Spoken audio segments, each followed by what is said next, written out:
Esta é a primeira semana da 12ª temporada do Desafio Profissão, um programa da equipe de orientação profissional do curso de Psicologia da PUC de São Paulo, do NASCE Orientação Vocacional, em parceria com a TV PUC. E agora vamos conversar a respeito do trabalho e da formação do engenheiro ou da engenheira sanitária. E estão aqui para conversar conosco o Marcelo Obrasca, que é graduado em Engenharia Civil e Sanitária pela UERJ, mestre em Ciência Ambiental pela Universidade Federal Fluminense e doutor em Planejamento Energético e Ambiental pela UFRJ. Foi engenheiro civil e sanitarista na Secretaria de Meio Ambiente da Prefeitura Municipal de Armação dos Búzios. Atualmente é professor da graduação e pós-graduação do curso de Engenharia Sanitária e Ambiental da UERJ. E o Werner Bess da Alcântara, que é graduado em Engenharia Civil pela Universidade Católica de Petrópolis e mestre em Controle da Poluição Industrial e Urbana pela UERJ. É sócio-gerente da Paralela Consultoria e Engenharia Limitada. Eu agradeço a entrevista de vocês antecipadamente. E vamos iniciar com uma situação inusitada, engraçada, até a respeito do trabalho da formação do engenheiro sanitarista ou engenheiro sanitário. Posso falar? Pode, por favor. Cabe a mim, então, dar o pontapé inicial. Bem, aproveitando aí a tua deixa, né, uma situação inusitada que aconteceu com a gente logo assim, na primeira semana de aula lá na UERJ, foi que eu sou graduado pela UERJ, né, dou aula, hoje em dia voltei às minhas origens, né, estou bem feliz de estar lá, né, muito honrado lá de estar participando agora como docente. Na primeira semana de aula, né, entrou um professor, na época, não me lembro agora, mas nós tínhamos excelentes professores, né? Professores de primeira linha, né? O Rio de Janeiro é uma dos estados que tem o melhor número, né, o número de profissionais em engenharia sanitária, assim, pioneiros, né, nesse campo. E um desses professores entrou e falou: olha, antes de mais nada, não vamos falar de mais nada. Primeira coisa, antes de escrever qualquer coisa, tá? Se alguém falar que é engenheiro sanitário, eu boto para fora de sala, né? É engenheiro sanitarista, não engenheiro sanitário, né? Aí foi aquela gargalhada geral, né? Mas é isso, né? Uma coisa bastante. A gente estava esperando que ele fosse falar alguma coisa da matéria, né? Do curso, e a primeira coisa que ele falou foi isso. Antes de falar o nome dele. Muito bem. Então, não se tratando de sanitários, né? Nem de peças, né? Louças deste ambiente, vamos falar o que faz o engenheiro sanitário. Engenheiro sanitarista. Opa, olha o erro! Engenheiro sanitarista. Eita, besta. O engenheiro sanitarista... Eu espero, sinceramente, Silvio, que o meu professor não esteja te vendo. Mas a gente tem muitas funções, a gente pode exercer muitas funções. Acho que isso é uma das coisas mais interessantes que tem na nossa área, né? E foi uma das coisas que me chamou muita atenção quando eu comecei a trabalhar nessa área. Desde estagiário, eu comecei a trabalhar nessa área e essa gama de situações que a gente pode exercer, para mim, foi muito, muito, muito gratificante, muito interessante, né? Porque a gente pode trabalhar... primeiro, eu trabalho com projetos, né, consultoria, na consultoria. Então, na consultoria, a gente pode exercer, trabalhar, né, com situações que vão do sistema de esgoto, né, do sistema de coleta de esgoto, da rede de esgoto, né, do tratamento de esgoto, né, do estudo de concepção do sistema de esgoto. A gente pode trabalhar com sistemas de água, né, desde a sua captação, também da sua concepção, né? A gente pode trabalhar com tratamento de água, né? A gente pode trabalhar com resíduos, né, com resíduos sólidos, né, com o manejo, né, da parte de lixo, né, toda a gama de lixo. A gente pode trabalhar com controle de poluição, né? Então, essa gama de situações é uma coisa que eu acho muito, muito interessante na nossa área, né? Marcelo talvez tenha trabalhado ou verifica isso bastante também na parte da graduação, né, Marcelo? Sim. Na verdade, a gente tem uma área muito ampla, né? Então, a gente estava até conversando, por exemplo, para desenvolver um projeto de um sistema como esse que o Werner está mencionando, um sistema de esgotamento sanitário, né? Tem elevatórias, tem estações de tratamento de esgoto, né? Então, tudo isso aí envolve, por exemplo, a parte de construção, de fundação, de estrutura, de elétrica, de mecânica, né? Então, é uma área bastante holística, né? Tem uma ampla aplicação, né? E aí, aproveitando falando um pouco do que me motivou, né? Essa questão, essa parte de proteção de recurso hídrico, de proteção dos recursos naturais, né? Que hoje em dia está tão em voga, né? Então, essa nossa área é uma área muito rica, muito, muito interessante por conta disso, né? O nosso curso lá em Engenharia Sanitária é um dos cursos mais procurados, né? Dos cursos da engenharia, o nosso curso é um dos cursos mais procurados, né? Mas desculpa, quer terminar? Não.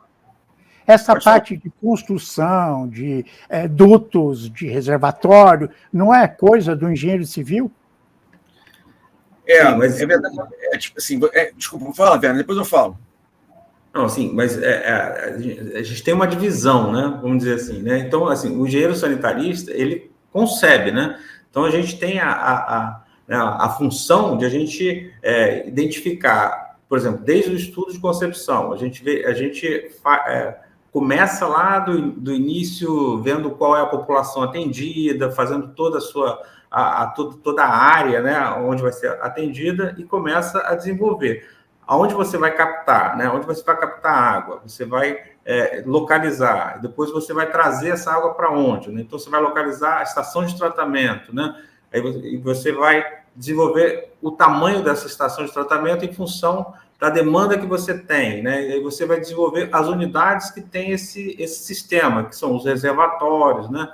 As elevatórias. Então, você dimensiona a grandeza dessas unidades, né? E você, a partir daí, né, no desenvolvimento do projeto, você vai detalhando esse tamanho desse reservatório, dessa estação de tratamento, né? E vai concebendo como ele vai ser, né? O reservatório vai ser retangular, vai ser circular, vai ser de 1.000 metros cúbicos, 10.000 metros cúbicos, 20.000 metros cúbicos, né? E isso você coloca isso, né? Aí o engenheiro sanitarista tem a prerrogativa de desenvolver, trabalhar esse tamanho. E aí sim, você trabalha com outras, né, disciplinas, que aí vai para o engenheiro calculista, né, para a fundação, né, para a estrutura, para a parte elétrica de proteção, né, para o mecânico, quando nas elevatórias de desenvolver, né, as bombas, né. Então, a gente tem essa condição, né, de trabalhar com uma diversidade de disciplinas também, né, que é bastante interessante. Eu acrescentaria, inclusive, com essa relação que o Werner falou, é importante que a gente saiba determinadas coisas, que a gente conheça, para facilitar o trabalho de detalhamento, né? Então, se a gente tem alguma noção do que é mais importante do ponto de vista da construção, da fundação, né, da estrutura, facilita muito o trabalho do calculista, facilita muito o trabalho, né, do mecânica dos solos, do elétrico. Por quê? Porque a gente já projeta baseado numa eficiência maior, numa estrutura que seja mais econômica, entendeu? É importante que a gente tenha essa noção, tá? Por exemplo, vai executar um reservatório em 2 etapas. A gente procura sempre trabalhar em etapas, né, para otimizar os recursos, tá? Então, já deixa, por exemplo, no projeto, uma situação de que vai facilitar a execução da 2ª etapa, né? Ou seja, tem várias nuances que são importantes, né? E esse conhecimento ele vem através da engenharia sanitária. Além das tubulações que são enterradas, né? Então, você tem que verificar a questão da profundidade, né? A questão do solo que ela está assentada, né? Então, trabalhar com sondagem, né, com tipos de solo, cuidado, né, que você precisa ter, passagem sobre córregos, rios, né, os tipos de execução, né? Algumas tubulações têm que passar por baixo de uma ferrovia, por baixo de uma rodovia. Não pode executar pelos métodos convencionais, tem que usar pelos métodos não convencionais. Isso, o engenheiro sanitarista, sabendo, vai otimizar o projeto, vai melhorar o direcionar, projeto. Né? Então, vamos falar agora na questão do esgoto domiciliar, coleta e tratamento. O Brasil ainda é carente nesta área. O engenheiro sanitarista, engenheiro sanitário, não, engenharia sanitária trabalha com isso também. Sim. Sim, nós temos essa responsabilidade, né? Desenvolver né, o projeto de coleta, né, e tratamento. Então, a parte de coleta de domicílios também faz parte. A ligação domiciliar, né, na verdade, o projeto ela se inicia a partir da ligação em campo, né? Da ligação domiciliar para a rede coletora, né? A ligação domiciliar ela é responsabilidade do domicílio, né? Da pessoa que tem o domicílio. A empresa que executa a obra, né? Ela precisa deixar no projeto, né? E na sua rede, né? A espera para o domicílio ter a possibilidade de coletar de fazer a ligação desse domicílio. E sim, nós temos ainda uma defasagem muito grande, né? Muito grande no nosso país. O marco do saneamento foi muito importante, ou está sendo muito importante para a retomada, né? Ou para a ampliação do investimento nesse tipo de serviço, né? Marcelo, aí eu acho que também tem uma influência grande aí na parte da educação, né? Porque acaba aumentando, né, a quantidade de pessoas que procuram procuram a faculdade, né, para fazer. Aumenta muito o número de alunos, né, Marcelo? Esse marco de saneamento, né, que está fazendo agora, se não me engano, acho que por volta de 2 anos, né, está sendo extremamente importante, está mexendo muito com o mercado, né, o mercado de projeto, mercado de construção, a parte também de planejamento, gestão, tá? Então, está tendo uma influência bastante positiva, né? O mercado está ficando bem mais aquecido do ponto de vista, né, da exigência de mão de obra capacitada, especializada, né? A gente tem uma demanda muito, muito grande também em função dessas novas tecnologias, né? Por exemplo, software, modelagem, drone, né? A parte de geoprocessamento também, que está cada vez mais exigindo, né, o profissional, né, da nossa área, que ele tenha o domínio, já, pelo menos básico, né, de determinadas ferramentas que antigamente o profissional não precisava, né? Então, isso vai um pouco naquilo que a gente estava conversando, né? Houve uma especialização. O engenheiro era um engenheiro mais politécnico, né? Inclusive, as escolas eram chamadas de escolas politécnicas, né? Então, hoje em dia, está tendo mais uma especialização, e essa especialização ela demanda determinadas ferramentas, determinadas metodologias que são muito específicas de cada área. Tá? Então, acho que isso é uma coisa interessante. Mas a gente procura na universidade, né, e aí também, né, falando um pouco do mercado de trabalho, dar aula, né, pesquisar, dar aula. Nós temos, né, pessoal, né, tem pós-graduação. Isso é um mercado também, né? É uma parte do mercado. Né? Então, tem vários professores lá, né, no departamento, são engenheiros sanitaristas também, tem biólogos, né? Então, é uma área, é um segmento importante do mercado. E, de preferência, pelo menos no meu entendimento, o professor ele tem mais condição, ele tem uma condição melhor de ensinar se ele tiver tido alguma experiência no mercado, né? Ou na parte de construção, ou na parte de projeto, né? Então, acho bem legal, e o próprio aluno, acho que ele sente um pouco isso também. Então, a gente pode Esse marco que vocês falaram era um marco político técnico que determina quanto tempo vai ter que ser coberto toda a área de tratamento de esgoto? Sim, o marco de saneamento é uma lei, né? Uma lei que já veio desde 2007, né? O primeiro marco, e o segundo marco foi em 2022, né? Que determinou que até 2033 a gente tivesse uma cobertura de 99% de abastecimento de água, né, nas cidades, e 90% no sistema de coleta e tratamento de esgoto, né? Então, isso é um marco nacional que, né, revolucionou aí, né, a condição de investimentos para essa situação, né? Isso ainda está ainda em processo, porque muitos locais, muitas cidades, né, muitas regiões ainda não vamos dizer assim, definiram como é que esse investimento vai ser alocado para poder alcançar essa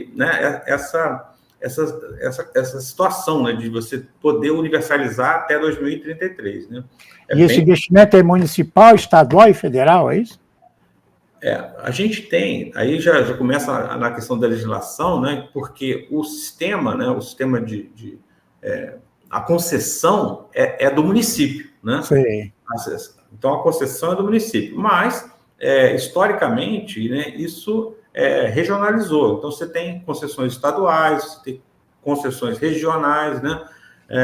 Mas voltou à questão municipal. Então, o município tem que conceder, né, ou ele mesmo fazer, né, ou ter a possibilidade de fazer, a partir de um plano municipal de saneamento, né, o seu plano de investimentos até 2033, né? E de que maneira ele vai fazer isso? Então, aqui no estado do Rio, né, houve a concessão de 4 blocos aqui, né, que teve uma diversidade. Então, a SEDAI, que era, né, a concessão estadual, ficou com a parte de tratamento, né, de produção e tratamento, e cedeu, né, a parte de distribuição, e em alguns locais também a parte de tratamento, mas só na cidade, mas a produção aqui da região metropolitana, tanto do Rio de Janeiro quanto da parte leste, que é Niterói, São Gonçalo, ela ficou com a produção, e a distribuição ficou com concessionárias privadas,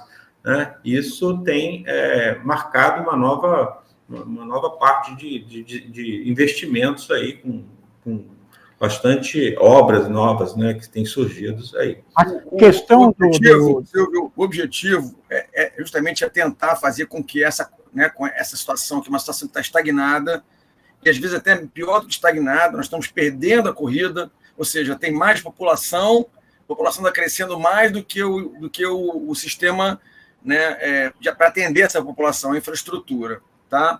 Então, é uma tentativa de fazer com que isso se reverta, tem que se reverter em pouco tempo, né? A gente tem dados aí de estudos independentes que dizem que se o investimento continuar da maneira como está sendo feito, não vai ser em 2033, vai ser em 2133, ou seja, já, né? Estou estimando, tá, Silvio? E é importante também falar, a gente está falando aqui do esgoto, né, ou da água, mas é esgoto, é água, é drenagem e é resíduos sólidos. Tá? Então, todas essas 4, que a gente chama de 4 vertentes do saneamento, todas elas estão abrangidas por esse plano de saneamento. O marco de saneamento, que a gente está falando mais especificamente, é em cima de uma situação que você trouxe, que é a questão do esgotamento sanitário, né, da água, mas tem resíduos sólidos, tem também drenagem, e tudo isso aí, o engenheiro sanitarista, ele se insere completamente dentro desse processo. Certo. Só retornando um pouquinho, que eu acho que é interessante a gente focar o que o Marcelo falou sobre a tecnologia, né? Hoje em dia, a gente tem um desenvolvimento bastante grande, exatamente pela correria que a gente tem, né? De desenvolver os projetos, né? Isso tem ajudado, ou a tecnologia tem procurado ajudar, né? Você tem softwares, né, para o sistema de esgoto, né, para a rede de esgoto, você tem software para a rede de abastecimento de água, né? Agora você tem um software, um modelo novo, né, um modelo que tem surgido, que é o BIM, né, você tem que fazer todo um modelo em 3D, né? Com uma composição de softwares, né? Que você modela a sua unidade como um todo, né? Unindo todas as disciplinas num modelo só, né? Isso tem trazido uma mudança significativa nos projetos, né? Isso o governo federal tem obrigado a fazer até um determinado período, vai ter que ser todo mundo obrigado a desenvolver projetos com o modelo BIM. Né? Isso é bastante interessante para quem está iniciando, você trabalhar com softwares, né, que utilizem esse tipo de modelo nos projetos. É bem interessante isso. Para uma pessoa se formar nessa engenharia, ele precisa saber química, fora as áreas básicas, química, biologia, engenharia civil, o que mais? Hidráulica. Hidráulica. É microbiologia, é química, é hidráulica, é um pouco de geoprocessamento, né? Recursos hídricos, né? Quer dizer, hídricos, né? A questão das cheias, né? Hoje que está acontecendo no Rio Grande do Sul, né? Nossa, cheias, né? Vamos só situar, estamos em maio de 2024, exatamente o momento que o Rio Grande do Sul vive uma inundação, isso aí de precedente, uma vez na vida, no início do século XX passado, né? Esse também é um problema do engenheiro sanitarista, a questão da inundação. Acho que tem essa questão, por exemplo, a gente está falando, vai acabar falando do termo mudança climática, né?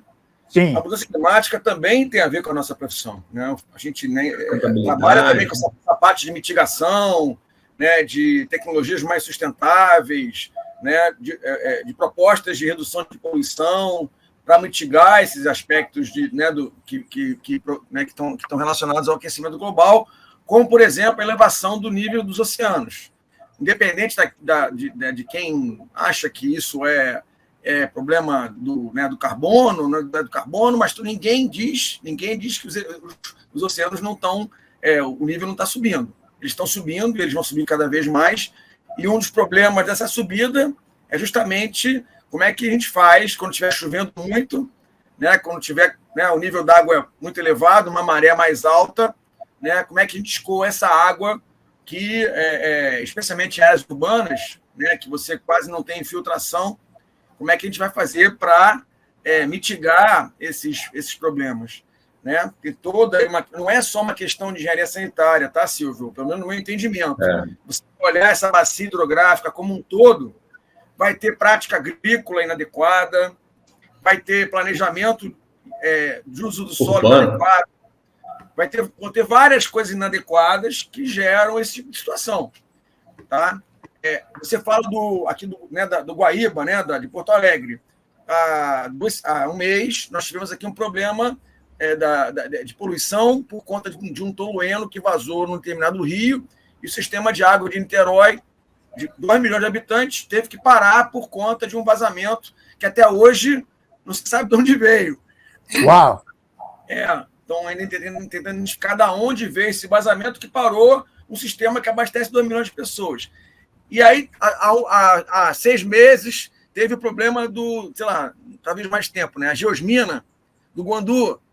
E há 2 anos teve o problema do lado de São, né, da escassez hídrica. E aí não para. Né? E te garanto que daqui a 2, 3 meses a gente vai estar falando de alguma outra coisa que está relacionada, de alguma maneira, com a nossa profissão. Essa necessidade nem sempre ou necessariamente vira mercado. Não é porque o mercado tem a ver com a intervenção, com o investimento. Como é que anda o mercado de trabalho para a pessoa formada nesta área da engenharia sanitária?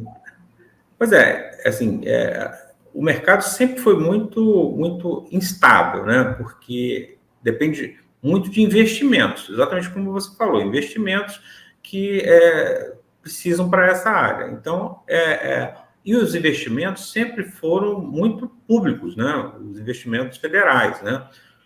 o que a gente comentou sobre o marco do saneamento, ele muda um pouco essa forma de investimento. E isso ajuda muito, ou está ajudando muito, no mercado para os engenheiros sanitaristas, né? Porque o investimento cresceu e pretende, ou a gente pretende que isso seja mais constante, né? Ao longo desse tempo para poder chegar na universalização. E isso ajuda muito na consolidação do mercado. Evitar que haja esses picos, né, onde você tem um investimento, para o investimento porque entrou em crise, né, volta o investimento, depois para o investimento porque entrou em crise. Então, a gente espera que esse mercado melhore, se consolide um pouco mais a partir desses investimentos, desse marco, né, onde tem essa mudança, né, do paradigma aí do investimento só público, né, e você passa a ter o investimento privado também, né. E se vocês acham que o investimento privado, que o objetivo lucro sempre, né, daria conta de investir tecnologicamente inovador, capaz de fazer o melhor para esse sistema? Eu acho que, quer dizer, a situação como estava era insustentável. Né? Tem que ter uma mudança. E essa mudança está se processando e a gente vai, de repente, acho até que já tem alguns resultados, mas uma coisa mais certa vai acontecer daqui a gente vai ter que esperar um pouquinho para ver os impactos. Né? Mas eu entendo que era uma necessidade de mudar para ter mais investimento, como o Werner está colocando, né? Para ver se o mercado, né? E o mercado se aquece em função disso, porque nós temos que atender uma situação. O Brasil não pode, o Rio de Janeiro não pode ter praia poluída. O Rio de Janeiro não pode ter rios poluídos, não pode depender lá do Rio Paraíba do Sul, ter um problema e a gente ficar sem água. Não dá. Né? Então, sem água ninguém vive. Então, a fábrica em São Paulo faliu, algumas fábricas faliram em 2014 por conta de falta de água. Não tinha água. São Paulo ficou sem água teve racionamento de água. Sim. Então, eu acho que nesse sentido, né, é uma profissão que teria pelo menos uma demanda muito grande, mas, como o Werner falou, depende de investimento, né, e o investimento está sendo feito, está procurando aumentar o investimento justamente para atender, né, essa necessidade, né, a demanda que existe do ponto de vista do saneamento. Lembrando, por exemplo, a questão da Covid. Né? Boa parte da população não tem água para lavar a mão, não tem água para fazer a higienização. Se você tivesse um saneamento melhor, uma população mais consciente, saneamento melhor, certamente isso teria tido um impacto muito mais eficaz, né, na disseminação, na não disseminação da Covid, ou no achatamento daquela curva que todo mundo falava, né? Tem que achatar a curva de contágio. Então, tudo isso aí, né? Ou seja, o saneamento, como dizia o saudoso Sinamon, ele está totalmente relacionado à saúde pública. Então, a importância do saneamento também é relacionada à saúde pública. Não só a questão ambiental, mas a questão da saúde pública. E daí o nome engenheiro sanitarista é perfeito, porque tem o médico sanitarista, tem o enfermeiro sanitarista, o arquiteto sanitarista, né? Muito bem, eu agradeço a entrevista e até o próximo Desafio Profissão.